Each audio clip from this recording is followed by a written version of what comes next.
all, welcome back to the channel. And today's topic of discussion is basically about in depth about Docker container. So in last video we had discussed what Docker container is, how it is different from virtual machines, and in this video we will cover like other stuffs, Docker file, Docker image, and other thing which is required to create a Docker container. So if you have not seen Docker container video, go ahead and check it out. The link is coming in the I button. So what is a Docker container? So in a nutshell, Docker container is basically a package which contains all the application code, libraries and dependencies bundled together, okay, which is required to basically run that application. Okay, but what is needed to create a container? So the thing which is required to create a Docker container is Docker image. So what is Docker image? So Docker image is basically a blueprint of what container should look like, which means Docker container should have application code.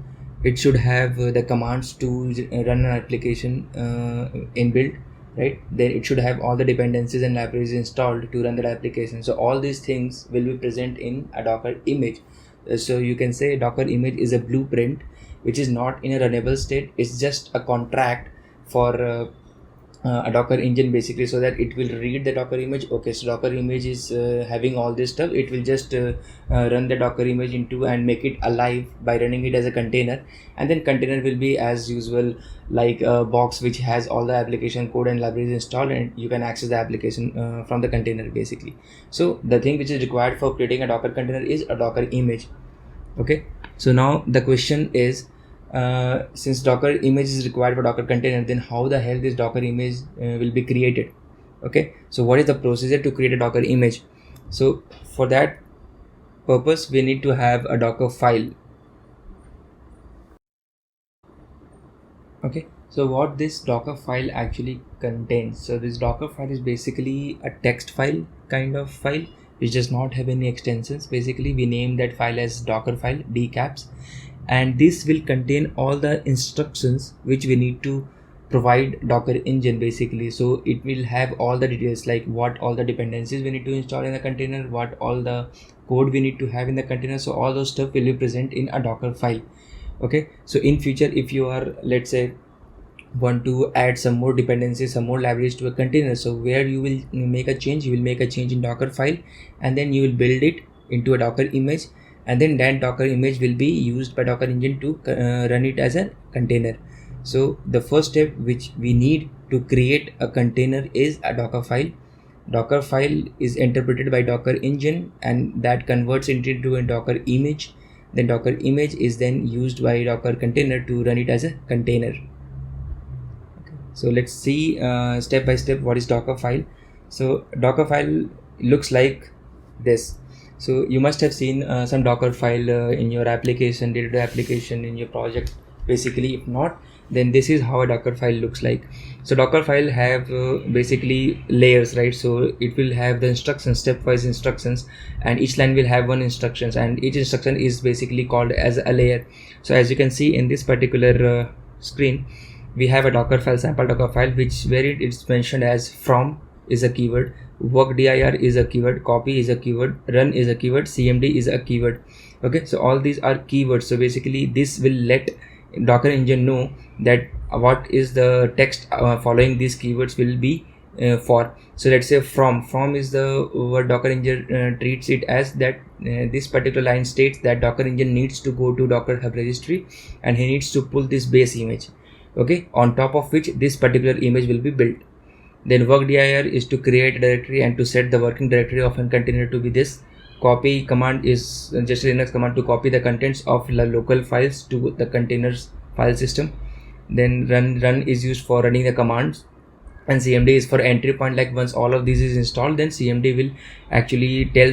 So cmd will be telling that entry point of the application basically. This is the command which needs to run that particular application. Okay, so let's see in detail. So each of these particular instructions, right, is a layer in a Docker image or Docker container basically.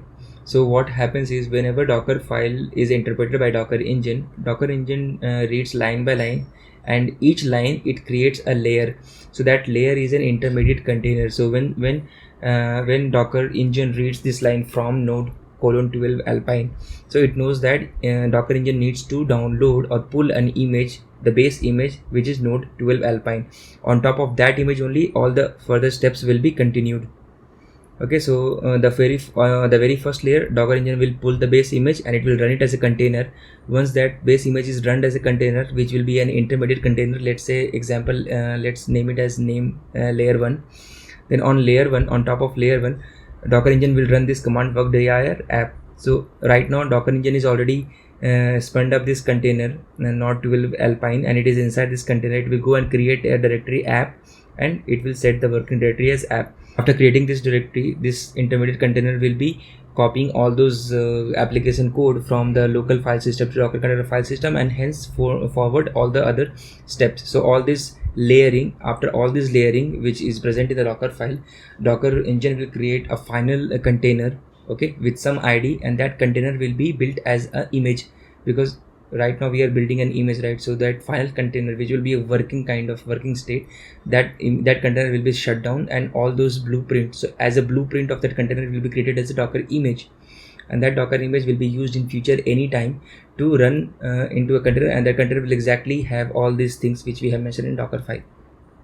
Okay, so this is the command basically which Docker engine interprets the Docker file with. So whenever we have a Docker file, we used to have the Docker file in the root of the project structure. So suppose, let's say if we have a Spring application, we will keep this Docker file in the root of the application where the pom.xml is present, or gradle.build.gradle is present. So at that location we'll put this Docker file. So once we'll fire this command, docker space build -t, and then the name of the image which we want to provide, and space dot. So this will create a Docker image, and it will name it as image name which we'll give. Okay, so let's see, we have run this command as docker build -t getting started -demo dot. So getting started -demo is the name of the image we have given, and -t is the tag, right? And build is the command which will tell Docker engine to build this Docker file into a Docker image. Okay, and dot is to check the Docker file into the present directory. So as soon as we fire this command, docker build -t getting started -demo dot, then what it will do is it will instruct Docker engine that this is a Docker file you need to look for, which is, because we have mentioned dot, so it will look into the root directory wherever we are firing the command. It will look for a Docker file. If it is present, it will just read the contents of Docker file. It will run those steps. So as you can see here, it's written sending build context to docker daemon. This is the file size, and step 1 is from node 12 alpine. So step 1 is to pull the Docker image, which is node 12 alpine. Once it has pulled that, it has given a base64 like string kind of ID, which is the container ID, and after that, on top of that container, it is running work.dir/app, then using cache, because in my system maybe the same image was built earlier, so it is using the cache, it is using the details from the cache. It is not actually going and doing the rework. Okay, so next step 3 is copying the contents, the next 4 is again copying the contents, and next 5 is entry point node-index.js. Okay, and after that it will say that running in this container and removing the intermediate container, which is 484EFE. Okay, and it will build a final container which will be 2759 and some sort of string, and it will say that this is successfully built, and this is tagged as getting started -demo latest. So this is what happens when we have a Docker file present in our root directory, and we run this particular command docker build -t and the image name dot, and this will follow all these steps, and our Docker image will be created. It will be tagged as the latest, because we have not given any tag, right? So it will automatically tag it as the latest image. Then after that, what happened actually in the last screen, basically when we have a Docker Docker file, then Docker engine interprets that Docker command, and it will look for a Docker file which will be present in the folder structure, and the root directory. If it is not present, it will just throw an error saying that no Docker file is present or something like that. But if it is present, then Docker engine jobs is to look for the Docker file. If it is present, it will go inside the Docker file, it will look for each and every instruction, it will run those instructions, and if nothing fails, if nothing is incorrect in the instructions, then it will just create a Docker image successfully. So this is how it interprets the command. Then after building an image, after running this command, it will create a Docker image, and once the Docker image is created, let's say we have created a getting started image, then that Docker image which is just been created, we can run it by using this command, which is docker run -d-p, then the external port, The first one is the external port of your system, and the second one is the port of the Docker container, and then the name of the image. So this run command is basically used to run a particular image and convert it into a container, make it alive, right? So -d is for detached mode. So whenever you will write -d in your command, the logs of it, the container logs will not be getting printed in the terminal, and the container will be running in detached mode. -p is for port. Okay, so this is the port mapping. 3000 of your host machine is mapped to the 3000 port of the container. Okay, then once this is done, this command, after running this command, Docker engine interprets this command and it will pick out that image. If it is present in your system, then it will pick out from your local system, it will run it as a container. If it is not present, it will go ahead and look for this image in the Docker trust registry. If it is present there, it will just download, output that image, and it will run that image as a container. So what is a Docker container? So as discussed earlier, a container is simply another process on your machine that has been isolated from all other processes on the host machine. Because in your host machine, there are already various processes running, right? Background process. So you can assume this container as simply another process which is isolated from other host machines processes, and this process will be managed by Docker engine. Then what are Docker images?